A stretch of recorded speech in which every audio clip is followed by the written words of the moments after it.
नमस्कार।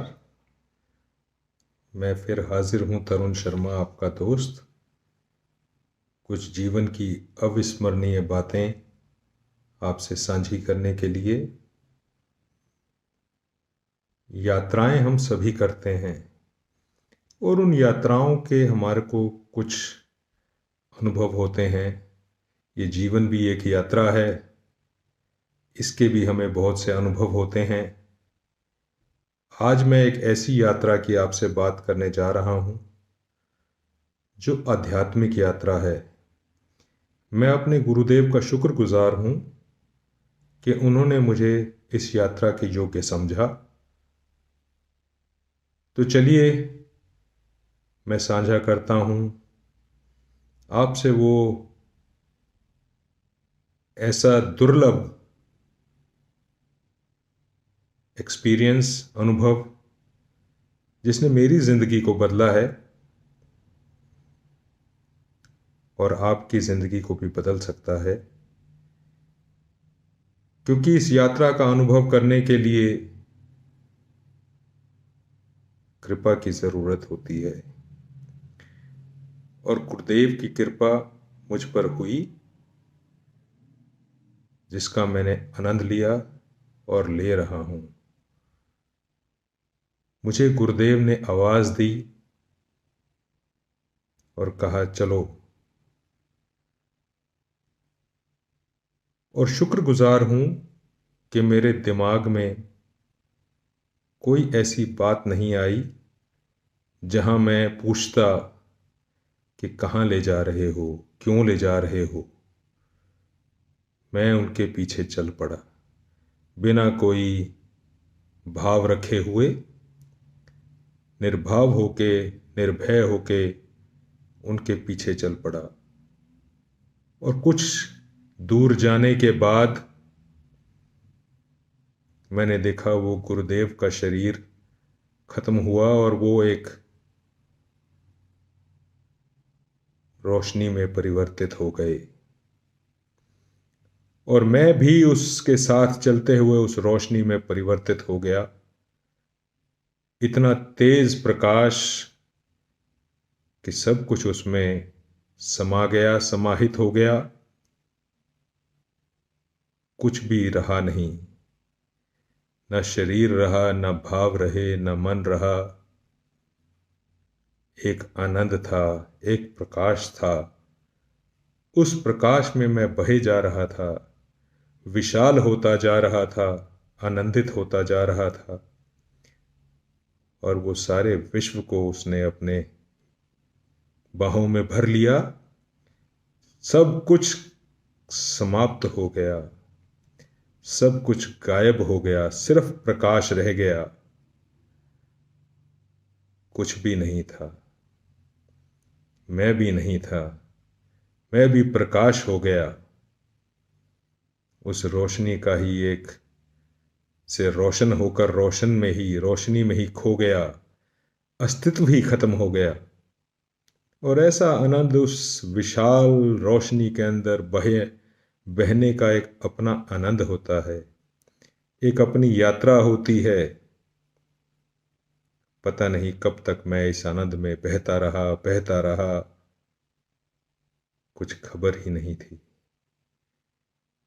और ये प्रकाश इतना विशाल, इतना असीम कि मेरी सीमाएं खत्म हो गईं। ना कोई जाति थी, ना कोई धर्म था, ना कुछ और बाकी था तो सिर्फ ये असीम प्रकाश और आनंद, जिसमें पता ही नहीं था कि मैं कहाँ हूं। आप सोच रहे होंगे ये कैसी एक अजीब सी बात कर रहा है, पर ये एक एक्सपीरियंस है, ये एक आनंद है। और फिर बहते बहते ये प्रकाश, इसी के अंदर ये सब फिर प्रकट होने लगा और ये जीवन बनकर हर चीज में व्याप्त हो गया। इतना खूबसूरत, इतना सुंदर एक्सपीरियंस ये करने का है, और ये होता है कृपा से। जब मैं अपने आप को समर्पण कर देता हूं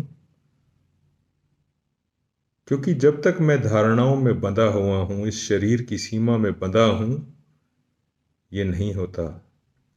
मुझे ऐसा लगा कि कृष्ण ने मुझे कहा हो, देख मेरा विराट स्वरूप, और विराट स्वरूप दिखाकर विराट बना दिया। मैं कोई अर्जुन नहीं, मैं कोई तपस्वी नहीं, बस कृपा पात्र हूं। मुझ पर कृपा हुई और मैं इस आनंद में खो गया। कुछ लगा ही नहीं कि कोई अलग है। ऐसा प्रतीत ही नहीं हुआ कि कुछ एग्जिस्ट कर रहा है।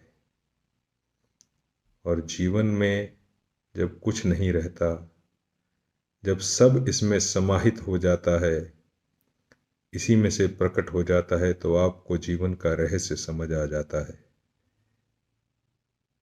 फिर जो अवस्था अहम ब्रह्मास्मि कि मैं ही ब्रह्म हूं, ये प्रकट हो जाती है। फिर कुल कायनात एक ही लगती है।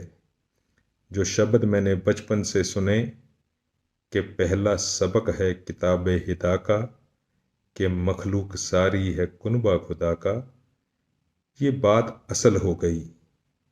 ये बात प्रकट हो गई कि ये कुल कायनात, कुल दुनिया, कुल यूनिवर्स में सिर्फ ईश्वर समाया हुआ है। और मिलता कब है? जैसे कहा, मिटा दे अपनी हस्ती को अगर कुछ मर्तबा चाहे, कि दाना खाक में मिलकर गुले गुलजार होता है। जब अपने आप को मैं समर्पण कर देता हूँ, झुक जाता हूँ, इस कुल चीज़ों से ऊपर हो जाता हूँ, और गुरुदेव ये कृपा कर देते हैं, तो फिर सारे बंधन टूट जाते हैं, सारी सीमाएं नष्ट हो जाती हैं। इस अलौकिक आनंद के अंदर आप सरोबोर हो जाते हो, कुछ भी बाकी नहीं रहता, सारे भाव खत्म हो जाते हैं, हर चीज़ समाप्त हो जाती है। कुल कायनात में आपको कोई अलग नहीं नजर आता, एक हो जाते हैं। इस आनंद की अनुभूति सबको हो, ऐसी शुभकामनाओं के साथ सब इस देवी प्रकाश, इस आनंद के अंदर, इस सीमाहीन, इस असीम में गोते लगा सकें, बह जाएं, इसका स्वरूप बन जाएं। ऐसे भाव के साथ मैं आपसे विदा लेता हूँ। फिर मिलेंगे किसी मोड़ पर ऐसी ही अविस्मरणीय यात्राओं के साथ। आशा करता हूँ कि आपको ये चीज़ अच्छी लगी होगी। ज़रूर आगे बढ़ाएं, और एक्सपीरियंस लेना हो तो कमेंट बॉक्स में ज़रूर कमेंट करें, बताएं कि आप भी इस आनंद में कैसे जाना चाहते हैं, ताकि अगर मैं कहीं मददगार बन पाऊँ तो ज़रूर आपके साथ खड़ा होऊंगा। इन्हीं शुभकामनाओं के साथ मैं आपका दोस्त तरुण शर्मा आपसे इजाज़त लेता हूँ। नमस्कार, धन्यवाद।